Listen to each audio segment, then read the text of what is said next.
Imagine a graph and you have a line, right, going up on this graph. And you have where the employee is, where the team member is, and where their goal is. And there's a gap in between where the employee is and where the team member. Your job as the leader is to tell them where they're at on the graph and tell them what is between them and the goal.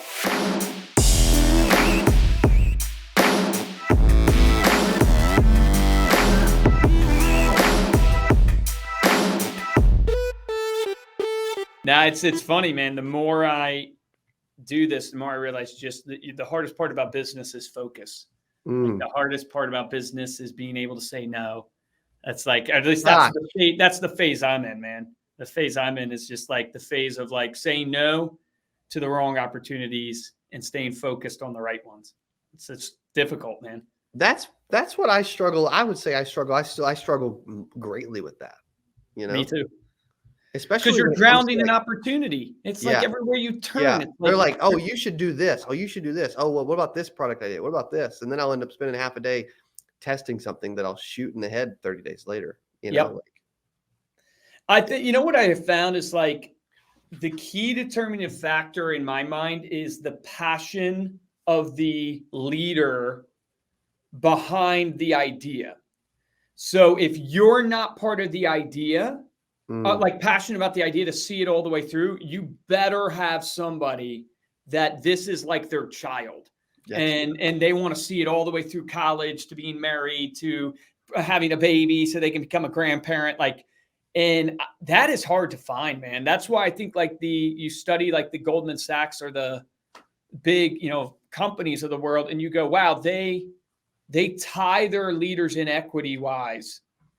And to try to keep that entrepreneurial spirit and try to keep that kind of like ability to keep them tied in, golden handcuffs, as they call it, you know. Totally. It's crazy, man. I struggle with it so much because we have so much opportunity. We're doing so much, and I feel like we're doing so much poorly.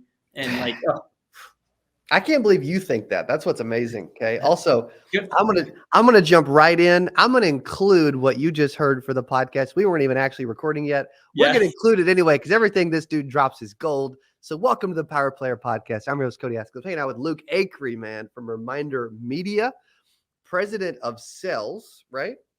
President of the company, but sales is the company, man. Sales, everybody's marketing, in sales. Revenue, people. I tell people, I go, you know, everybody's in sales. So sales is whether you're an accountant or a software developer, like everybody's in sales.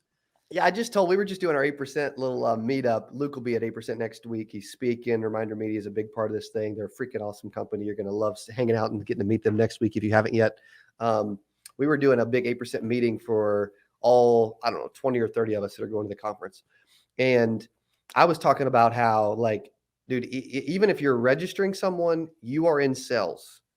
If you're talking to someone, you can still help them with our product and services. If they ask you, I will still pay you commission. Like, yes, sales are there to sell, but everybody else can still freaking talk to people and help people, you know? Yep. And the more you can get your organization aligned to that, the more successful you will be. Like we do a new hire class. We just had 23 people start on, I guess, what was it, Monday, I guess. So we had 23 people start on Monday, right? So we're constantly adding people. And we do these new hire lunches. And I tell people, I go, man, you know, have you ever walked into an organization that's just dead? Like you walk into these corporate conglomerates, you walk into these, and they're just dead, man. And the reason why they're dead, I think, is because the employee has become just a technical job. Like, and I tell my team, I go, when you go home tonight and your significant other asks you, what do you do? I don't want my employees going, oh, I'm an accountant. Oh, I'm a software engineer. I want my people on my team to go, oh man, I empower entrepreneurs to live a life of freedom. I'm bringing freedom to the life of entrepreneurs. And that's so different in philosophy than how most people think. And I say, and it's simple in theory, but it's so hard in practicality because I want my accountant to go, I empower people to live a life of freedom. And their significant other is going to look at them like, what the heck? What are you talking about? And then go literally, you know how I empower people to live a life of freedom?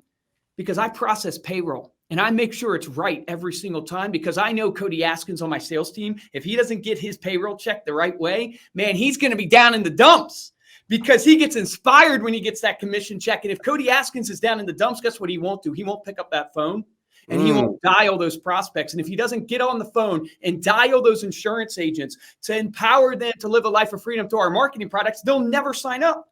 And if they never sign up, then our onboarding team can't onboard them, and our marketing coaches can't coach them, and they can't get the product out. And if they don't get the product out, they won't keep in touch. And if they don't keep in touch, they won't get referrals. And if they don't get referrals, they don't get commission checks.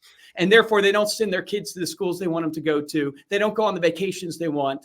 All because I didn't process payroll correctly. So that's how I empower entrepreneurs to live a life of freedom. That's what I do every day. I'm not just an accountant. You get what I'm saying? Like, that's a long spiel, but that's what I tell my team. It's like, that's the difference in my book between $1 billion company, a company that lasts 100 years, and a company that literally just dies because they do a technical good. They just sell a feature, basically a product. Gosh dang, dude. How do people not hang out with you and listen to you and not get just freaking jacked up? I don't know. You tell me. I'm trying to figure it out. No, I'm just kidding. Dude, yeah. You know what's bad is like if both of our companies had to put up with both of us for an extended period of time, it'd be nuts. It's like crazy. I can't take you, Luke. I can't take you now.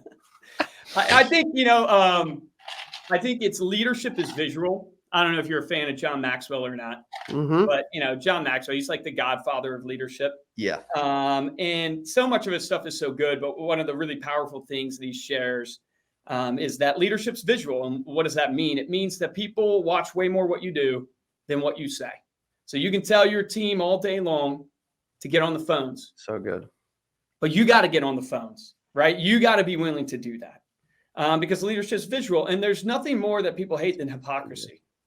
Right. And so it's like, and I would take it even deeper than just your team members. It's your internal self, right? You have the external self, but you also have the internal self. And your internal self, when it feels like it has a lack of integrity with what you're doing in the world, it can't present itself with confidence. So if you ever wonder why you don't succeed, first look internally in my book and go, where do I not have integrity with myself?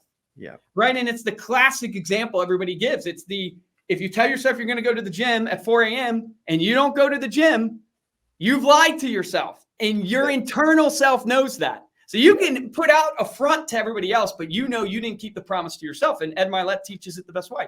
Confidence comes from keeping the promises you make to yourself. And that's so true.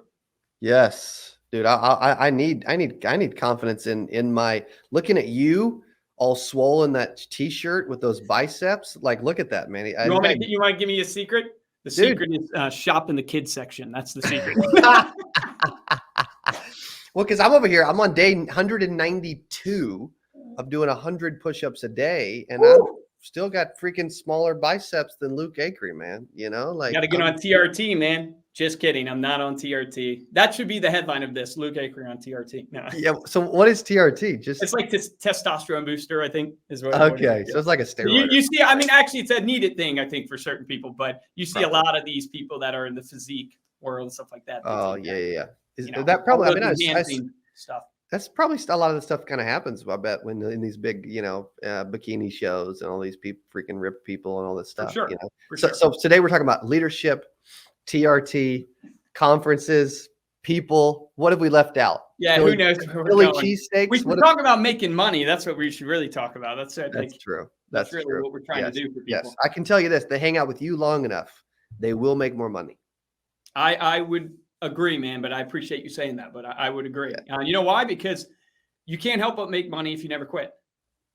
True. If you never quit, if you keep going, it's like, I'll talk about this, I think, a little bit at 8%, but it's like I'll give it to you this way. My CMO was on a call with me, my director of marketing, my brand content manager, and they were asking me, what is it that you want to really share with the agents? Like it needs to come from a place of sincerity. And like, if you were coaching your family member, if your family member got into insurance today, what would you tell them to do? Like, get rid of all the fluff. Like, what is the literal thing? And I'm telling you, man, it comes down to frequency. And I'm not going to give all the way what I will share at 8%, but the problem that most people have in their business is they think that they will generate business by literally just hanging their shingle, i.e. that's the old saying of basically just getting an LLC, getting a name, getting a website, posting on social media. And they think that's enough. And it is not enough today. It is not enough to get business. And the more and more people I coach, the more and more I realize, wow, it is not about being the best. It's not even about the quality of your content. It is about quantity. Mm-hmm. Now, of course, if you can do quantity and quality, you'll trump everybody, right? Yeah, then you're Alex Hormozi. Then you're Alex Hormozi, right? But it's all about quantity, dude. I'm realizing that more and more. I don't know if you're on Threads. Are you on Threads yet? Yes. Yeah, that's right. I've seen you on there. You're on Threads. I thought to myself, I was going, man, here's another platform. How am I going to keep up with this? But it's like, hey, man, exactly. It's another place where you can get out there in front of people and you can repurpose thoughts, repurpose content. It can be a stream of consciousness for you. Yes. And it's about quantity. I just posted on Threads and said, at Luke Acree is a bad man. Yeah. Now I'm back on Threads. It had been 19 hours. Now I'm back. Yeah. I'm back. Yeah, it's hard to keep up with it all, honestly. That's why you gotta. What do you think of Threads so far? I may clip this out as a little social piece. Yeah, my opinion on Threads is what's his name, Mosery, however you pronounce it, Mosery Zuck. They better really quickly enhance the platform to be able to curate your feed, give you opportunity to grow your following. Because my feed, and I don't know if everybody experiences this, it's just too chaotic. It's awesome to be able to post. It's awesome that there's a lot of people on there, but it is just too chaotic. I mean, I can't even keep up with all the threads that are happening, and there's no true way yet to really curate. It's not really feeding me suggestions of, people I want to hear from, no offense, but you get what I'm saying? The platform is weak right now. Yeah. I only get on there. I'm like, okay, I'm going to post something real quick. And I'm getting off. And then I'm going to go hang out on TikTok or IG or, you know what I mean? Something else. Yeah. Because IG or TikTok feeds you stuff that is interesting to you. Threads is not quite doing that yet. But here's what will be a great case study for us to look back on. Threads took an idea to implementation. Now, I have no idea how fast they got it to market, but it seems pretty fast. Mm-hmm. An idea to implementation, insanely fast, and got 100 million users. So if they're able to iterate quickly from a software development standpoint and just add features, that is an incredible case study for everybody in business that, hey, you don't have to have the perfect product. You have to get it to market. And as long as you're bringing new features, your clients will stay with you. Your prospects will stay with you. Right. But most people die. I remember this from the first 10X conference I ever went to. Grant Cardone gave the analogy that the difference between him and all these other entrepreneurs is he literally has an idea and he sells it the next day. Yeah. And that's been the difference maker in his life at the time. And I have found that to be true myself. It's like all the products that I've planned, that I've done roadmaps for, that I've hired project managers for, have failed. Yeah. I mean, I shouldn't say failed, have not done as well as the projects that I've hacked, that I've just tried, that I've just literally gone, and it's crazy. But to get the confidence to do that is really difficult. And I still struggle with that. Yeah, that takes, but it's interesting though, if we really believe this is the answer, we will get it out so much quicker. I was in Puerto Rico playing in the Ultimate Agent contest at 2:30 in the morning on the way back to the airport on a bus. And I'm like, dude, we're doing this. And then I go back and fill up a document for the contest. And then I go back and tell the team we're rolling this out in 72 hours. And then and then we had thousands of agents register. And then we're like, okay, in 3 weeks, we're picking people on a Zoom. And then a week after that, they're coming to Springfield. And then, 3 months after that, the show's live. It's like, yeah, but it's crazy, man. But that was one of the most successful things ever done. And we crammed and we shrunk time, like you're saying. Yep. Well, Elon Musk has a famous quote, right? If you give yourself 30 days to clean your bedroom, it will take you 30 days. If you give yourself 30 minutes, it will take you 30 minutes. Yeah. It's like you set the expectation, the standard on your life. We all know it. And this is why people need accountability partners and mentors in their life. Like in my younger days and still today, man, I was so cocky and arrogant, not even knowing. It was like a bias, a blind spot that I didn't value experience and mentorship like I do today. I realized, wow, man, there's some things that only experience can teach you. And you need mentors in your life that has been there, done it, and can speak basically the truth to you, to call you out, one, on your BS, but then to hold you to what you said. Like, because it's so easy to get shiny object syndrome, like we talked about as we opened up the podcast. And it's like, you need people to call you out on that BS. And I'll give you an example, right? So I have 4 project managers on my IT side. And all they do all day is write software tickets and manage timelines and talk to developers and all this stuff. And I can't get my projects done on time, man. And I'm sitting here pulling my hair out, so frustrated. And I'm talking to this group of mentors in my life. And I basically spell out the whole scenario to them. And they just look at me and they go, so let me get this straight, Luke. Your 4 project managers, one is they didn't go to school for project management. You kind of just moved them into this position because they were good at organization, stuff like that. 2, this is basically their first job out of college or second job. 3 is they don't have a tech background. And you're sitting here confused that for some reason your project management is not very good and you can't hit deadlines on time. Interesting.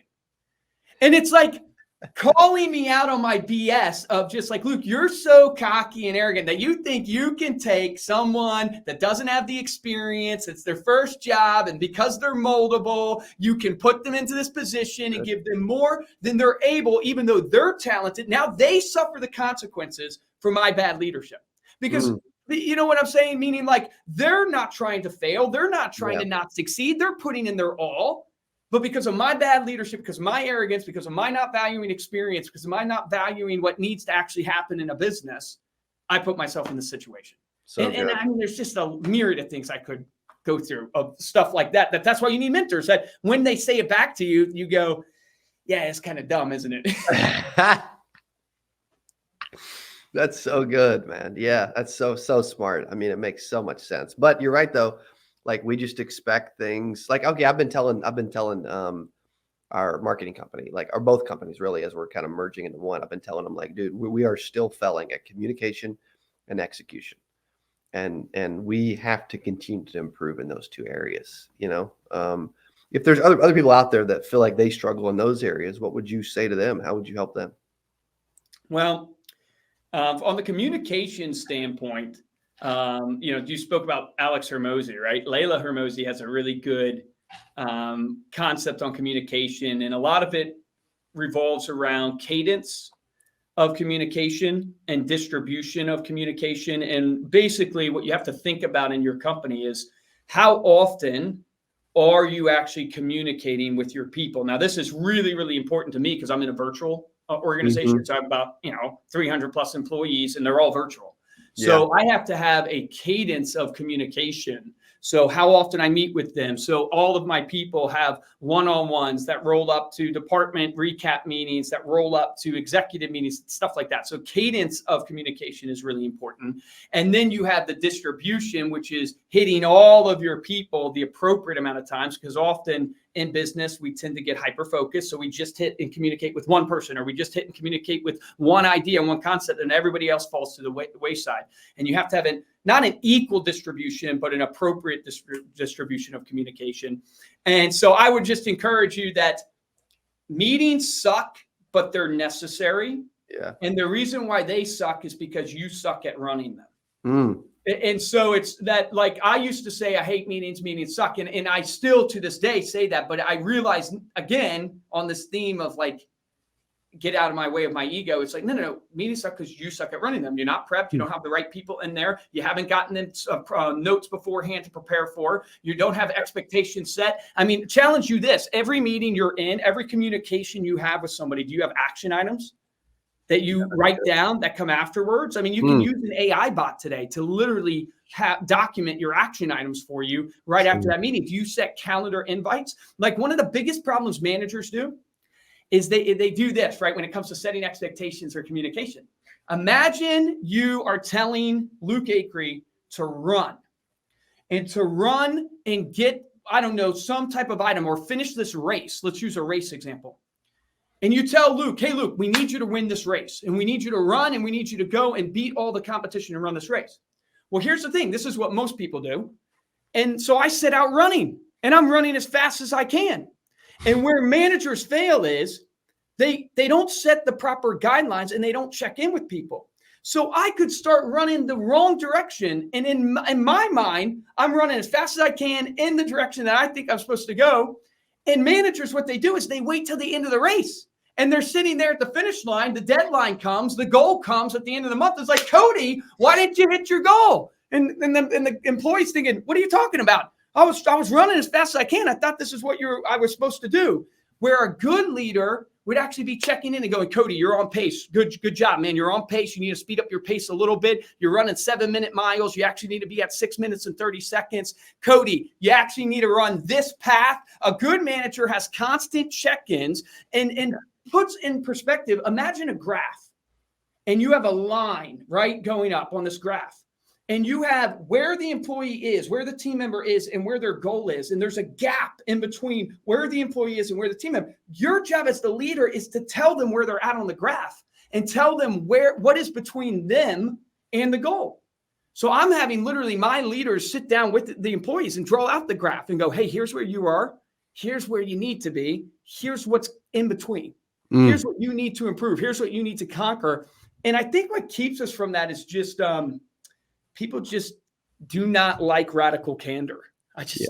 People are afraid of being, I don't know. I call it the ultimate truth teller. Like people are afraid of telling people like it is, and they sugarcoat it and they dance around the point. And I posted that, speaking of threads, I posted that on Threads. It's like, it only hurts you. It only hurts them. When you don't tell people the truth, when you're not direct with them, when you don't have radical candor, you're only delaying the inevitable. And not only are you doing that, you're only hurting them more. Instead of telling people like it is. Yes. So now Dylan, this is not, I know Dylan might be listening to this. He does great videos, but if you didn't like his videos, all you're doing is hurting him by not telling him, hey, Dylan, I don't like how you do your clips here. Or I don't like, because Dylan wants to do what you need him to do. Correct. But if you don't tell it like it is, and you don't build that culture and that environment, you just end up killing yourself. 100%. I would say that's where I have gotten stronger, not strong enough, but stronger as a person. And some of the biggest areas I lacked over the years as a leader was exactly that right there, because you don't want to hurt people's feelings.